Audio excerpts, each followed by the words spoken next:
Hello বন্ধুরা, good evening. নতুন একটা ব্লগে তোমাদের সকলকে স্বাগত।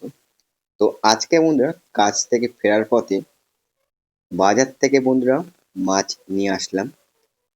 তোমরা দেখতে পাচ্ছ এইখানে প্রায় বন্ধুরা 1 কেজি 200 গ্রাম ভোলা মাছ রয়েছে।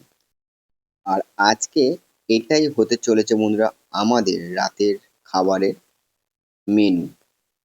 তোমরা দেখতে পাচ্ছ মাছের সাইজগুলো বেশ বড় বড় রয়েছে বন্ধুরা, তার জন্যই আনা। আর এই শীতকালে কিন্তু এই ভোলা মাছের চলটা বেশি থাকে, ঠিক আছে? তোমরা গরমকালে এইসব মাছ পাবে না, শীতের আমেজে এই ভোলা মাছ ওঠে আর খেতেও কিন্তু বেশ দারুণই লাগে। তো আজকে খাবারের মেনু আমাদের রাতে এই ভোলা মাছই তরকারি হতে চলেছে।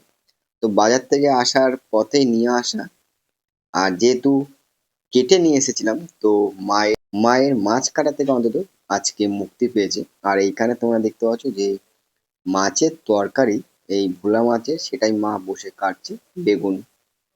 আর এটাই বেগুন দিয়ে বন্ধুরা মূলত মা এই ভোলা মাছের তরকারি করবে। তাই তোমাদের সামনে ছোট্ট একটা ভিডিও শেয়ার করলাম ভোলা মাছের তরকারি।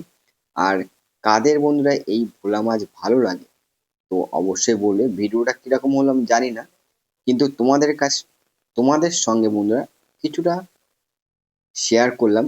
আর অবশ্যই বন্ধুরা ভিডিও ভালো লাগলে লাইক করো।